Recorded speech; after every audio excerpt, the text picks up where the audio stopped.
No gunshots, no official statements. But 12 countries have secretly withdrawn from the U.S. economic orbit and turned to Canada. Containers are changing course. Contracts are being signed behind closed doors, and if you haven't heard about this, it might be because you're not supposed to. Mexico opens the way, Canada escapes the U.S. tax trap. When the Trump administration tightened tariffs again, Canada was once cornered. But instead of confronting head-on, Ottawa cleverly opened a new path. Through Mexico. Many Canadian companies took advantage of the USMCA agreement, moving goods down to Mexico's industrial zones, then re-exporting to the U.S. with lower tariffs. A legal way to avoid the blow without confrontation. Carlos Capistran, an expert at Bank of America, called it a strategic pivot, turning Mexico into a new transit hub for Canadian and even European goods. A clear example is Bombardier Aerospace. The company moved aircraft parts from Montreal to its plant in Querétaro, Mexico, for assembly, then exported to the U.S. A process accelerated after U.S. tariff barriers increased.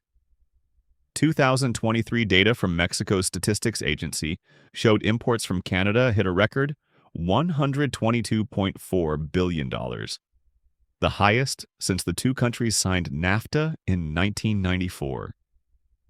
The sectors benefiting most were industrial machinery, agricultural equipment, and farm produce. Meanwhile, Mexico didn't sit still. They invested over 30 billion pesos, $1.75 billion, to expand infrastructure and duty-free industrial zones at the border to stay ahead of this shift. Canada dodged tariffs. Mexico elevated its industry. Two countries once outside the U.S. economic sphere are now quietly rewriting the balance of power in North America. Is this just a temporary solution, or the start of a new economic alliance forming behind America's back? Leave your comment below, because sometimes the biggest shifts come from the quietest moves. The silent handshake between Canada and the European Union. When the Trump administration struck hard with tariffs on Canada's steel, aluminum, and agricultural products, Ottawa didn't retaliate with confrontation. Instead, they quietly pivoted toward the other side of the Atlantic. The CETA agreement, once seen as a diplomatic symbol, suddenly became a lifeline. In just 1 year, exports from Canada to Europe surged over 25%, according to Global Affairs Canada. Former Foreign Minister Chrystia Freeland once stated, "CETA is not just a trade agreement, it's a long-term strategy for Canada in an era of global instability." Markets like Amsterdam, Milan, and Stockholm quickly opened to Canadian goods. From Nova Scotia lobsters, Ontario medical devices, to Bombardier's aerospace parts. Not just large corporations, over 3,000 small businesses accessed Europe for the first time, thanks to reduced tariffs and streamlined certification. Frederick Seppi, lead negotiator, once said, "From a lobster farm in Nova Scotia to a medical plant in Ontario, we want everyone to reach the world stage." On Europe's side, this handshake was also a strategic move. Amid U.S.-China tensions, the EU needed to diversify supply sources, and Canada emerged as a reliable partner. European Commission President Ursula von der Leyen once declared before the full Parliament, "Relations with Canada are more than just economic benefit. They are part of Europe's autonomy strategy." Japan opens its doors, Canada pivots to Asia. As U.S. trade policy started shifting like the wind under Trump, and remained unstable through later terms, Canada didn't sit still waiting for signals from Washington. Instead, it turned to a long-time, trusted, and rising partner, Japan. The Comprehensive and Progressive Agreement for Trans-Pacific Partnership, abandoned by the U.S. at the last minute, became the very foundation that allowed Canada to expand into Asia without relying on the White House. Among the remaining 11 members, Japan emerged as the earliest and boldest opener. Ironically, the vacuum left by the U.S. created a new corridor, where Canada and Japan tightened trade ties more than ever. Seiji Kihara, Japan's Deputy Chief Cabinet Secretary, affirmed in 2022. Canada is the ideal partner in securing food, energy, and technology supplies during a time of global uncertainty. Exports of frozen beef, lobster, and snow crab from Canada rose sharply at Japanese retail chains like Aeon and Ito Yokado, thanks to tariff benefits under the CPTPP. At the same time, JERA co-founder Inkilers, Japan's leading energy firm, signed long-term contracts to import LNG from British Columbia, replacing part of the supply once sourced from Russia. Yukari Yamashita, expert at the Institute of Energy Economics, Japan, IEEJ, remarked, "Canada is emerging as Japan's new energy security pillar, both stable and politically friendly." In aviation, companies like Magellan Aerospace, Canada, expanded cooperation to supply components for Mitsubishi Heavy Industries and Subaru Corporation, Japan's key players in aircraft and defense manufacturing. For Ottawa, Tokyo isn't just a market. It's living proof that escaping U.S. dependence is possible in an era where trade order is being rewritten. This is where the 12 countries secretly rescued Canada from Trump's wrath. And is the U.S. being sidelined? To Japan, partnering with Canada isn't just about diversifying supply chains. It's a subtle message to Washington. If America can't be trusted as the leading engine, then the G7 nations will restructure the world on their own, without waiting for the superpower to speak. South Korea chooses Canada to avoid dependence on China. South Korea is known for Samsung phones and Hyundai EVs, but few know that the batteries inside those devices often start in Canada's icy regions, where clean minerals like lithium, cobalt, and refined nickel are mined.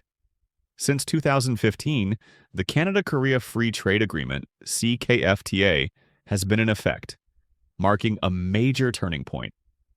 It's not just a trade deal, but a strategic axis connecting North America's mining with East Asia's high-tech industries. Mary Ng, Canada's Minister of International Trade, said at the 2023 Canada-Korea Mineral Cooperation Forum, "When the world needs reliable supply chains, Canada and South Korea proved that transparency, sustainability, and trust still have a place in global trade." While Korean consumers increasingly favor Alberta beef, Nova Scotia lobster, and high-grade Canadian lumber, Korean tech giants like LG Energy Solution, Samsung SDI, and SK On are ramping up investments in Canadian mining. Specifically, in 2022, LG Energy Solution signed a $500 million deal with Electra Battery Materials in Ontario to secure North American refined cobalt. SK On invested in EcoPro BM in Quebec, aiming for a China-independent cathode supply chain. Samsung SDI began partnership talks with Vale Base Metals, Canada's largest nickel producer, according to a March 2023 statement. Jong Se-wook, CEO of SK On, said in Seoul in 2023, "Canada is not just a rich resource partner, but a transparent one. Something we can't say for certain about some other countries." Amid rising U.S.-China tensions, South Korea didn't pick sides. It picked a solution, securing long-term supply from a highly stable G7 nation. From Canada's side, it's a chance to export minerals seen as geopolitically clean, unlinked to nations with complex Western ties. It also boosts Canada's role in tech democracy alliances like the G7+ and the Indo-Pacific strategy. For Seoul, this is a tech self-reliance strategy, ensuring that even in a polarized world, no one can cut off their battery supply. India becomes Canada's new tech partner. In a post-China world, India is no longer just an alternative. It's a rising tech hub with deepening influence in the West. For Canada, ties with New Delhi go beyond trade. It's a bilateral strategy spanning agriculture, health, and high-tech. And as Canada quickly seized the void left by China, exports of lentils and fertilizers from Saskatchewan to India rose over 40% in 2023, especially to major agricultural states like Punjab, Gujarat, and Maharashtra.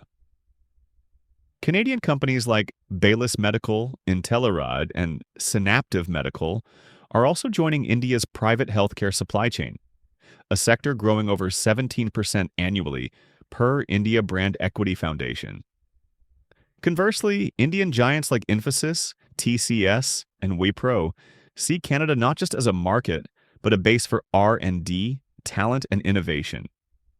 Infosys has centers in Toronto and Calgary. TCS operates a major hub in Mississauga. Wipro is expanding in Vancouver, focusing on AI, fintech, and data. According to the Canadian Bureau for International Education, Indian tech student numbers in Canada have grown over 300% in 5 years, with many later working in innovation hubs like Mississauga and Waterloo, where over 30% of engineers are Indian. However, Ottawa sees risks in the relationship. Political differences, immigration policy, and diplomatic tensions could make cooperation unpredictable. Health Minister Jean-Yves Duclos said, "Working with India is a challenge, but also an opportunity to co-build the future of global health and tech." In an era where AI and young populations define power, many experts say, to ignore India is to give up half of the global economy's future. Indonesia, the Southeast Asian gateway Canada has been waiting for. As the West tries to break free from dependence on China, Canada took a new turn toward Indonesia, the world's fourth most populous nation and a rising Southeast Asian power. In 2024, the two countries signed the Comprehensive Economic Partnership Agreement, Canada's largest deal ever with ASEAN. It's more than trade, it's a fast-track ticket into a market of nearly 280 million people with a booming middle class. Minister Mary Ng called Indonesia a key partner in Canada's Indo-Pacific strategy. Exports of beef, wheat, and frozen seafood from Canada to Indonesia rose nearly 38% in 1 year, per Statistics Canada. These products quickly dominated major cities like Jakarta, Surabaya, and Medan, where young consumers are shifting from cheap to high quality. Meanwhile, Canadian firms like Brookfield Renewable, Clean Energy, and D2L, AI and Education, expanded operations in Indonesia via Canada ASEAN Business Council programs. Indonesia Chamber of Commerce Chairman Arsyad Rashid said, "Canada brings clean tech and long-term investment, exactly what Indonesia needs to build a knowledge economy." Indonesia's middle class has surpassed 52 million people and prioritizes organic goods, international education, and high-tech devices from G7 nations. McKinsey reports over 68% of consumers under 40 are willing to pay more for transparent, certified products, a clear strength for Canadian goods. For Ottawa, this is a golden opportunity to anchor in the global growth center for the next 30 years.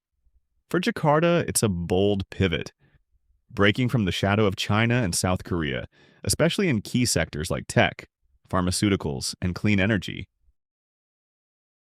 Brazil, South American counterweight helping Canada reduce U.S. dependence. Looking southward, Canada didn't pick minor partners. It shook hands with a giant full of unknowns, Brazil. As South America's largest economy, Brazil is becoming a strategic market for Canadian mining equipment, renewable energy, and ecotech. From Epiroc Canada's drills in Minas Gerais to Northland Power's wind turbines in Bahia, Canada is quietly but systematically making its mark. Minister François-Philippe Champagne called Brazil a key partner in Canada's trade diversification strategy. Beyond trade, the two countries are cooperating in agricultural environmental research. Canada is working with Embrapa to develop low-emission soy and land restoration models in the Cerrado, an essential farming zone under severe threat from degradation. Canada also contributes to Amazon forest monitoring programs using satellites and artificial intelligence with support from GHG, SAT, and Hexagon Canada. Carmen Perez from Embrapa emphasized, "We don't just need machines. We need to understand how Canada practices sustainable agriculture in tough conditions while staying productive." To Ottawa, Brazil is a geopolitical fuse, helping to slowly reduce U.S. reliance amid growing instability in North America due to tariffs, politics, and tech rivalry. For Brasilia, Canada is a model in its second industrialization push, teaching them how to pivot toward clean energy, sustainable mining, and large-scale digital agriculture. These are fields where Canada leads within the OECD. Vietnam quietly embeds itself in Canada's supply chain. When it comes to Asian trade, China, Japan, or India often take the spotlight. But in recent years, Vietnam has quietly become a reliable strategic link in Canada's supply chain. As an active CPTPP member, Vietnam not only imports Nova Scotia lobster, Alberta beef, and Saskatchewan wheat, but is also laying reverse roots in North America through education, tech, and software ventures.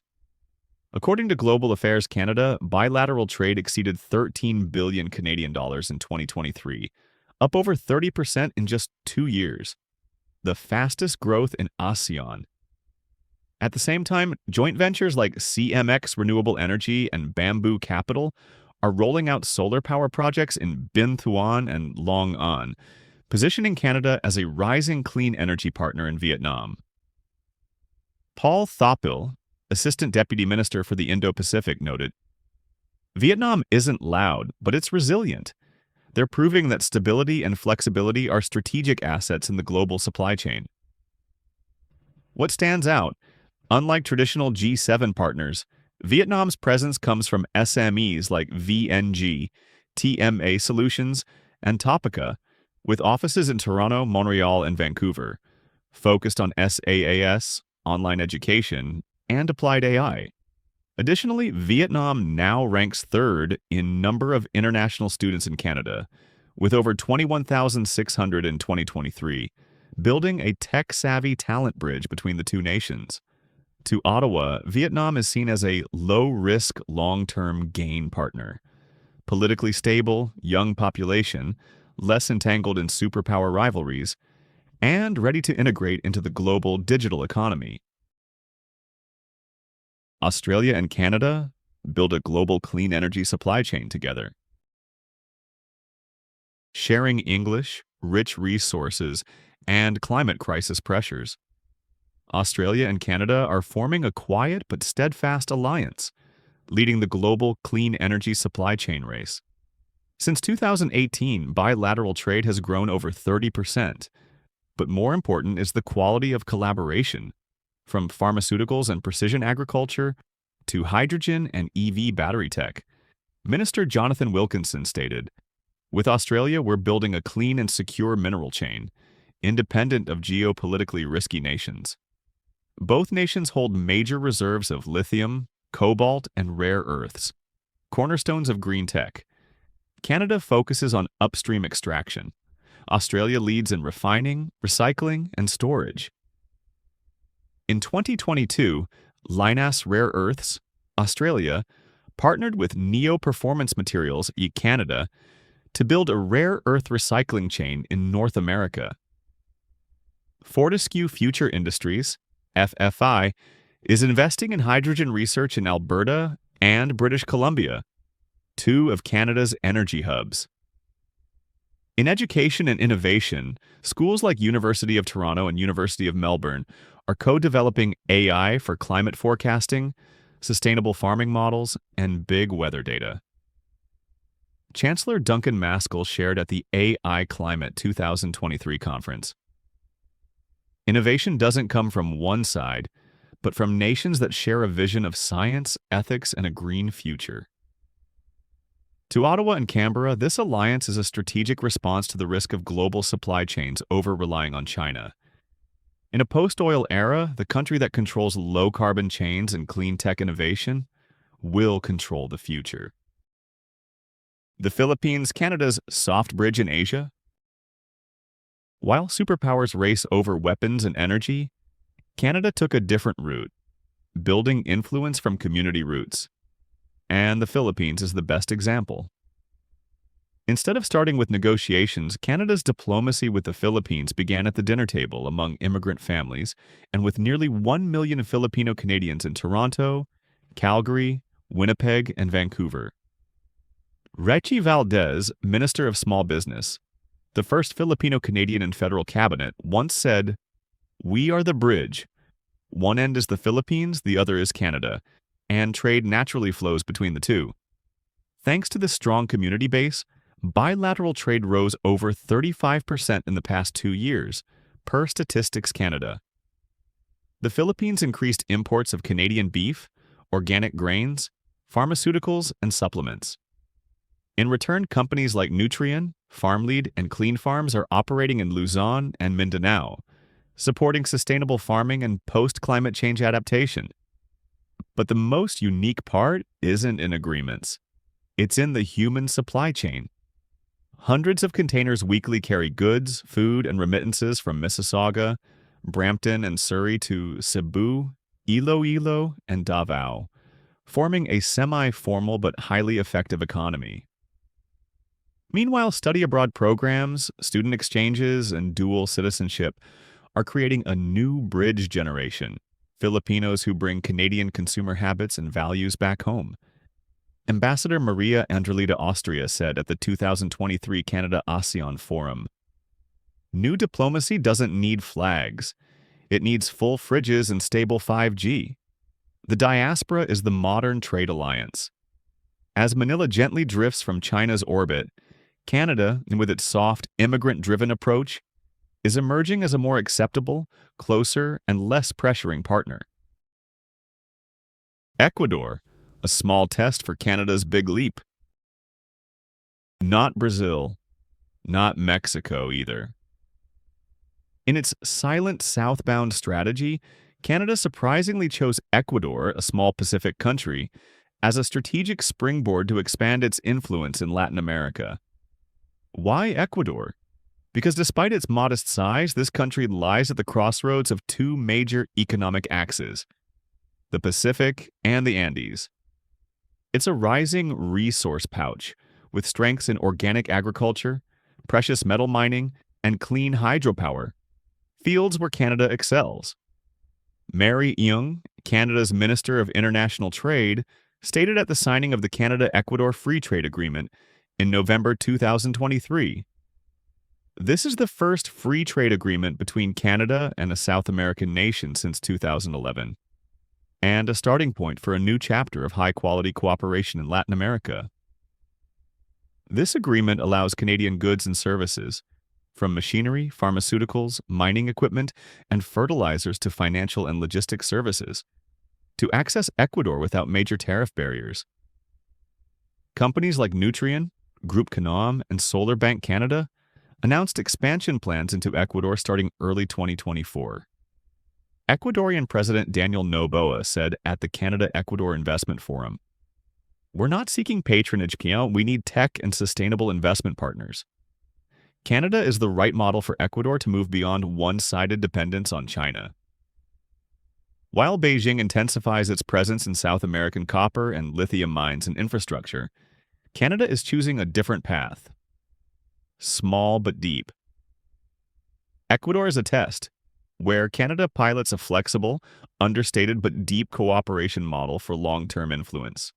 From Ottawa's view, if this strategy succeeds in Ecuador, with its relatively stable politics and clearer legal framework than many neighbors, it could expand to Colombia, Peru, Chile, and even Argentina. China, the market Canada. Can't quit but can't trust. Diplomatic frost, yet money still flows. Despite tensions over espionage, embassy downsizing, and foreign influence laws, bilateral trade between Canada and China hit its highest in 5 years. According to Statistics Canada, exports of Nova Scotia lobster, British Columbia king crab, and Atlantic salmon to China surpassed $1.45 billion in 2023, up 27% from 2021, despite all inspection hurdles and tough statements on both sides.